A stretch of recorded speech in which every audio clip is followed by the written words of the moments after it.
Je m'appelle Marisol Rivera et je suis mère de 3 enfants, originaire de Phoenix, en Arizona. Ce que je vais vous raconter est arrivé il y a tout juste 4 semaines à mon plus jeune fils, Max, âgé de 11 ans. J'ai hésité à en parler publiquement, car je sais comment les gens pourraient réagir, comment ils pourraient rejeter l'idée ou remettre en question ma santé mentale ou l'imagination de mon fils. Mais Max m'a supplié de raconter son histoire. Il a pleuré dans mes bras nuit après nuit, disant que les gens devaient savoir ce qu'il avait vu. Que ce n'était pas seulement pour lui, mais pour tout le monde. Et en tant que mère, en tant que personne qui a marché avec Dieu pendant de nombreuses années, je savais au plus profond de mon esprit que ce n'était pas seulement un rêve d'enfant ou le résultat d'un traumatisme. C'était réel et cela venait d'un endroit qui dépasse notre entendement. Je suis donc ici pour vous parler d'une voix tremblante mais d'un cœur ferme, car je crois que ce que mon fils a vécu était un message de Dieu lui-même. Un avertissement et une préparation pour ce qui va arriver très bientôt. C'était un samedi après-midi et le soleil de l'Arizona brillait comme il le fait toujours à la fin de l'été. Mes enfants plus âgés étaient à l'intérieur en train de regarder un film et Max était sorti dans le jardin pour nager dans notre piscine. Il adorait l'eau, depuis qu'il était tout petit. J'étais dans la cuisine en train de préparer le déjeuner, de couper des légumes et d'écouter de la musique de prière sur mon téléphone quand j'ai soudain entendu un bruit sourd suivi d'un silence. Je ne sais pas comment l'expliquer, mais toutes les mères savent que certains silences sont mauvais, qu'ils comportent un poids de danger qui fait que votre cœur s'arrête avant même que votre esprit ne comprenne pourquoi. J'ai laissé tomber le couteau et j'ai couru dehors, mes pieds touchant à peine le sol. Et quand j'ai atteint la piscine, j'ai vu mon fils flotter face contre terre dans l'eau, immobile, son petit corps dérivant comme une feuille. J'ai crié son nom et j'ai sauté dedans tout habillé, le tirant avec une force que je ne savais pas avoir. Ses lèvres étaient bleues, sa peau froide et ses yeux étaient fermés. Je l'ai traîné sur le béton et j'ai commencé à lui faire un massage cardiaque comme je l'avais appris il y a des années dans un cours dont je n'aurais jamais pensé avoir besoin. J'ai appuyé sur sa poitrine encore et encore, en comptant à voix haute, en respirant dans sa bouche, en suppliant Dieu de ne pas me l'enlever, en criant à l'aide. Mais nous vivons dans une rue calme et personne ne m'a entendu au début. Ma fille aînée a fini par sortir en courant après avoir entendu mes cris, et elle a appelé le 911 pendant que je continuais les compressions. Mes mains me faisaient mal, ma vision était brouillée par les larmes, ma voix était devenue noire à force de crier son nom. Les ambulanciers sont arrivés dans les 7 minutes, mais ces 7 minutes m'ont semblé une éternité, comme si le temps lui-même s'était arrêté, et j'étais prise au piège dans un cauchemar dont je ne pouvais pas me réveiller. Ils ont immédiatement pris le relais, s'occupant de lui avec leur équipement, vérifiant son pouls, utilisant leur machine. Et je suis restée là, tremblante, couverte d'eau de la piscine et de larmes, à regarder ces inconnus essayer de ramener mon bébé à la vie.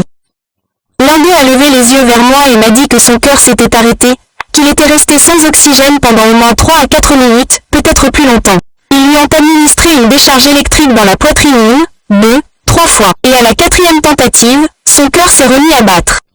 Ils l'ont emmené d'urgence dans l'ambulance et je suis montée à côté de lui, lui tenant sa petite main, lui murmurant des prières, suppliant Jésus de le laisser rester, de le laisser vivre, de me laisser plus de temps avec mon fils. Max s'est réveillé à l'hôpital environ 5 heures plus tard. Les médecins ont fait des tests et des scanners et n'arrêtaient pas de dire que c'était un miracle qu'il n'y ait pas de lésion cérébrale, qu'il ne devrait pas être en vie, et même. Ils m'ont dit qu'il avait de la chance, que la plupart des enfants qui restent aussi longtemps sans oxygène meurent ou souffrent de graves séquelles neurologiques. Mais Max allait bien, du moins physiquement.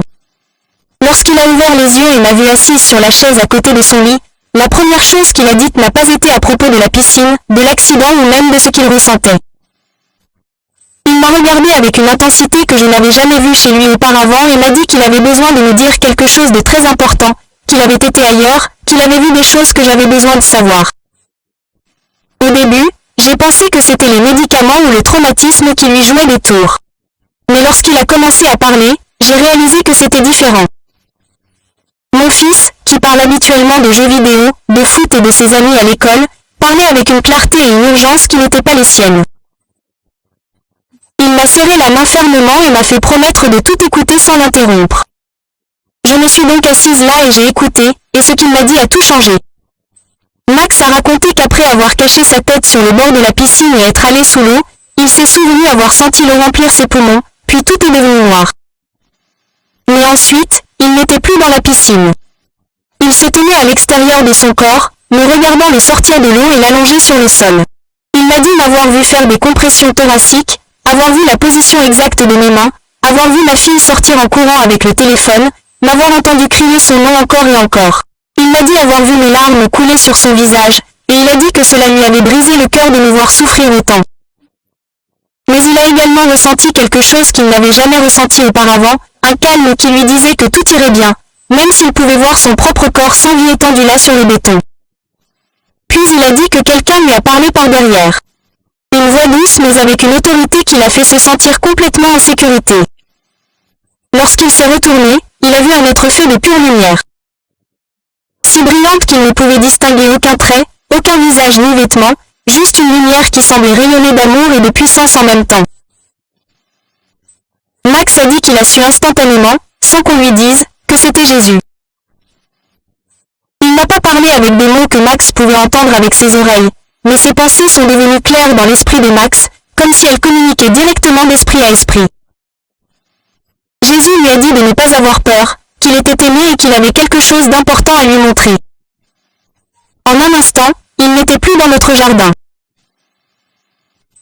Max a décrit qu'il s'était trouvé dans une salle du trône si vaste qu'elle semblait n'avoir ni mur, ni plafond, ni fin. Il a dit que tout était fait de lumière et de couleurs qu'il n'avait jamais vues auparavant, des couleurs qui n'existaient pas sur Terre, et il avait du mal à trouver les mots pour me les décrire. Il m'a dit qu'il y avait des êtres grands partout, des anges qui brillaient de leur propre lumière, certains avec des ailes qui semblaient faites de feu et de vent combinés, se déplaçant et chatoyant d'une manière qui ne devrait pas être possible. Il a dit que ces anges étaient occupés, chacun avec une tâche spécifique, communiquant entre eux sans parler, leurs pensées passant entre eux comme des flux de lumière. Au centre de cet endroit se trouvait un trône massif, et quelqu'un était assis dessus, rayonnant d'une lumière si brillante que tout le reste semblait faible en comparaison. Max a dit qu'il ne pouvait pas le regarder directement plus d'un instant, que c'était trop pour ses yeux, même s'il n'était plus dans son corps physique. Les anges discutaient de sujets sérieux, et Max les a entendus mentionner des choses comme les nations et le temps qui presse, et quelque chose à propos du scellement et de la préparation. Un ange tenait un parchemin et le lisait d'une voix qui ressemblait à la fois au tonnerre et à la musique. C'est à ce moment-là que Jésus a commencé à montrer à Max la première révélation. Max m'a raconté qu'il avait eu une vision qui ressemblait à un film, mais qu'il était aussi en quelque sorte à l'intérieur, le vivant sous plusieurs angles à la fois. Il a décrit avoir vu des magasins ordinaires, des endroits comme Walmart et Target, décorés pour Noël avec des lumières rouges et vertes et de la fausse neige dans les vitrines, et de la musique de Noël diffusée dans les haut-parleurs. C'était en novembre et les gens faisaient leurs courses, mais ils achetaient tous la même chose. Max a raconté qu'il avait vu un produit qui se présentait dans une petite bouteille en plastique plus petite qu'une bouteille de soda ordinaire, remplie d'un liquide vert vif qui semblait briller de l'intérieur. Il y avait des campagnes publicitaires massives partout sur les téléphones des gens, à la télévision dans les magasins, sur les panneaux d'affichage le long des autoroutes. Les publicités utilisaient de la musique de Noël et montraient des familles heureuses buvant ce produit ensemble, riant et faisant la fête. Et les publicités promettaient que cette boisson permettrait aux gens de se sentir bien, de penser plus clairement, d'avoir plus d'énergie et d'être au meilleur d'eux-mêmes. Max m'a dit que le marketing liait spécifiquement le produit aux fêtes de Noël, le faisant passer pour l'article incontournable de la saison, le cadeau parfait, ce dont tout le monde avait besoin pour que ces fêtes soient parfaites. Il a dit que les gens en achetaient en gros, des caisses entières à la fois, faisant la queue devant les magasins pour en avoir, et que tout le monde en voulait parce que tout le monde en avait. Puis la vision a changé pour montrer ce qui s'est passé quelques semaines après que les gens ont commencé à en boire. Max a décrit avoir vu ces mêmes personnes heureuses se promener, confuses et perdues, leurs expressions vides et effrayées.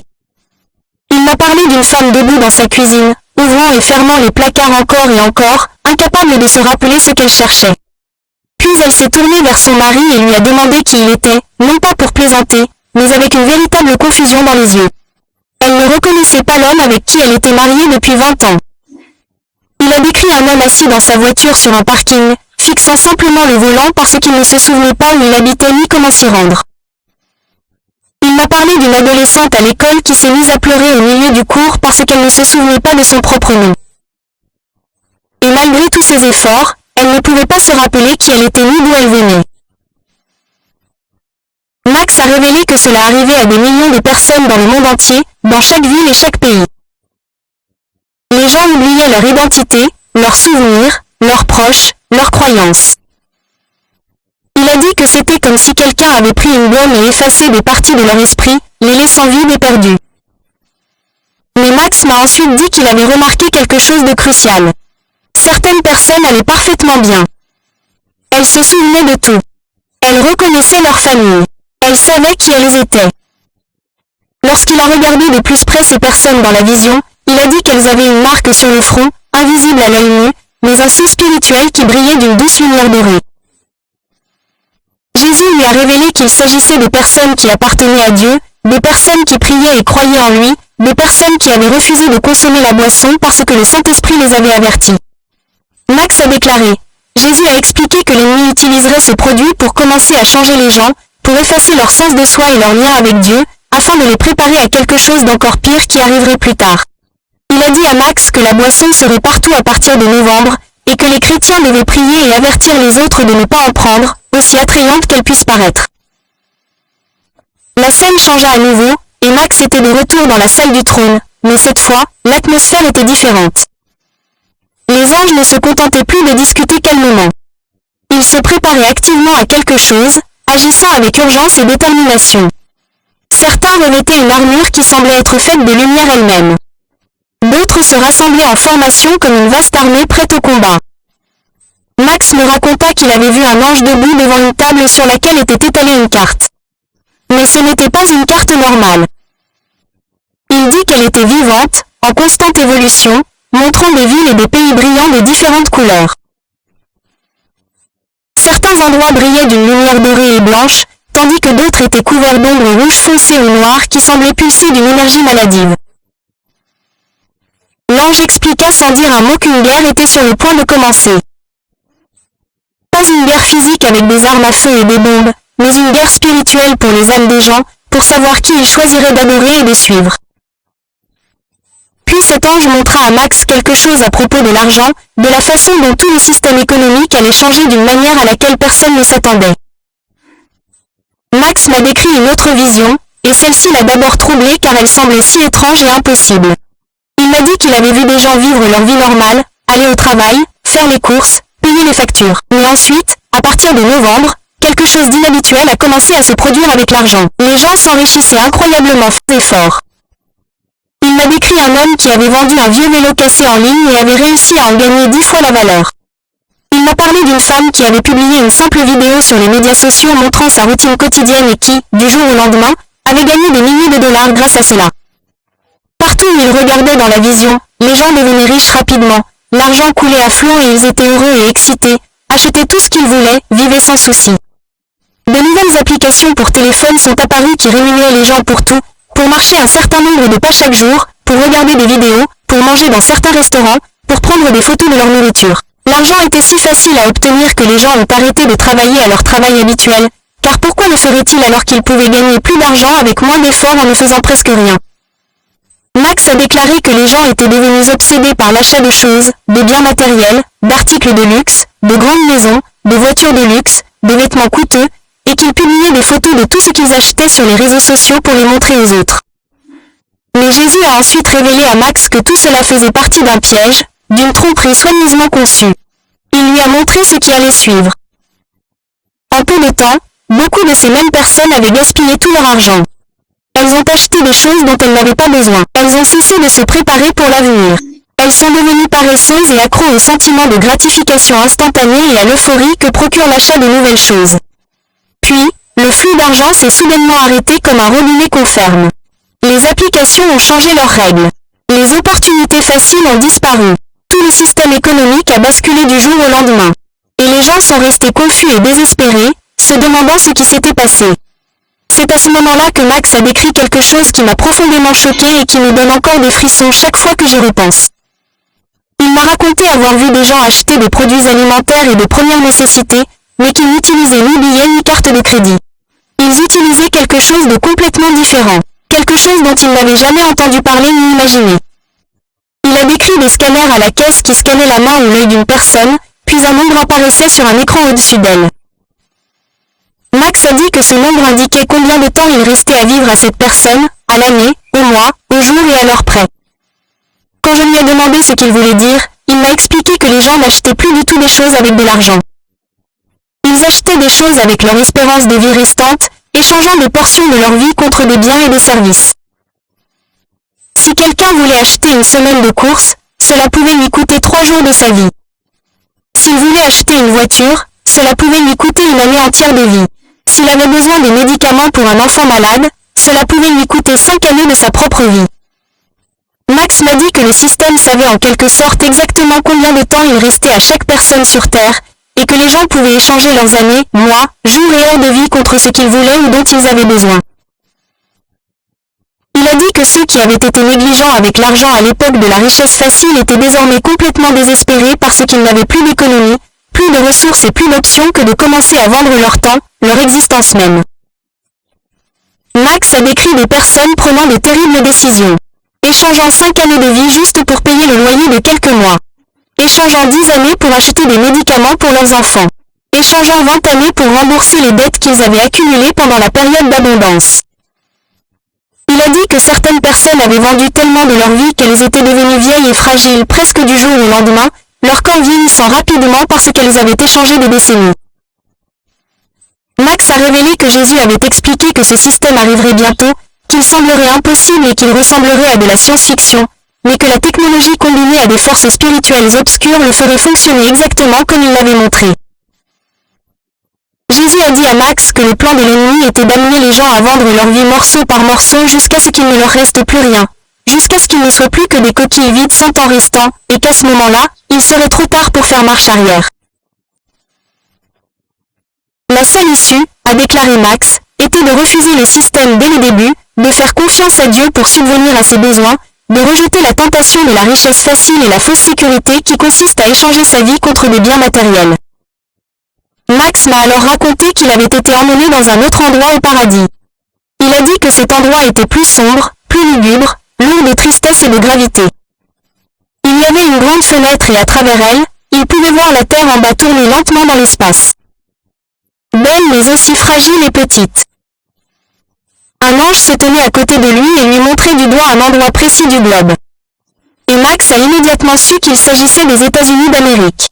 Il m'a dit qu'il avait vu des nuages sombres se former au-dessus du pays. Pas des nuages météorologiques, mais une obscurité spirituelle, épaisse et lourde comme de la fumée se propageant rapidement d'un océan à l'autre. L'ange a expliqué quelque chose qui a profondément troublé Max et l'a fait pleurer lorsqu'il m'en a parlé. Il a dit que la grande persécution des chrétiens, l'époque où les croyants seraient pourchassés, blessés et réduits au silence à cause de leur foi, allait commencer en Amérique, et non dans les pays communistes, au Moyen-Orient ou dans des endroits où le christianisme est déjà interdit. Max m'a dit qu'il était troublé par tout cela, car il avait toujours pensé que la persécution avait lieu dans des endroits qui détestaient déjà les chrétiens. Mais l'ange a secoué la tête et a donné plus d'explications.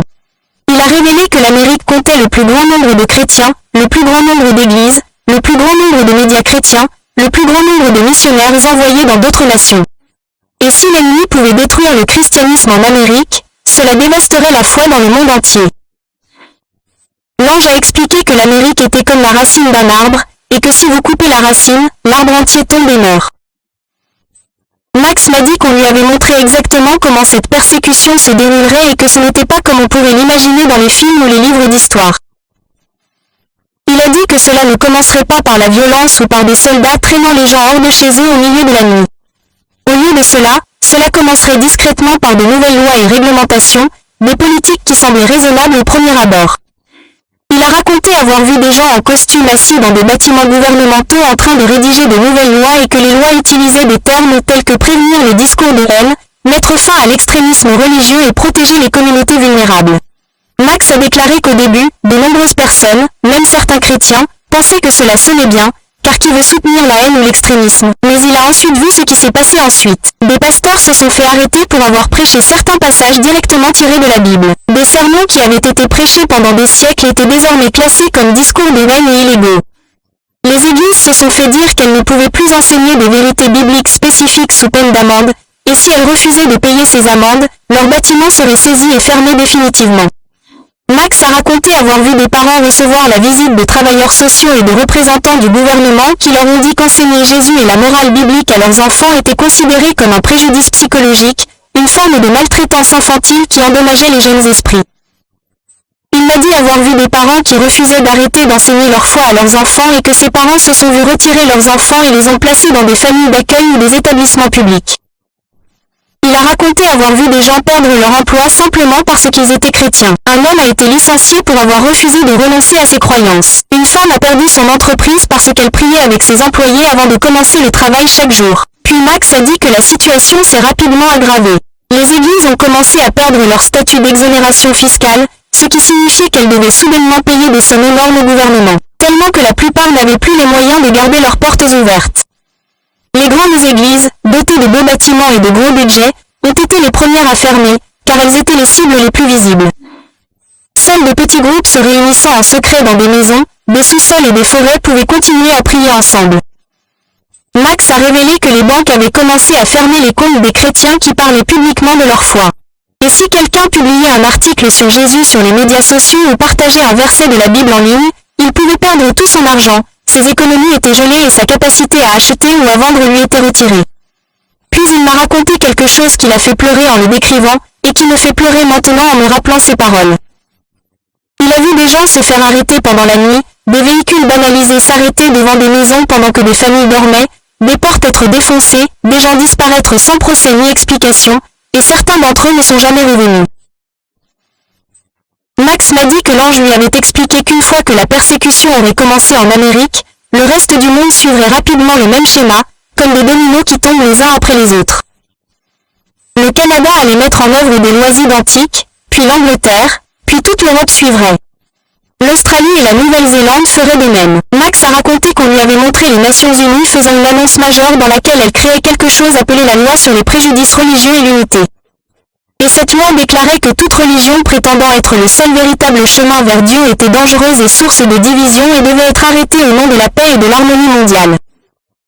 Il l'a présentée comme une protection des personnes et comme une prévention des guerres de religion.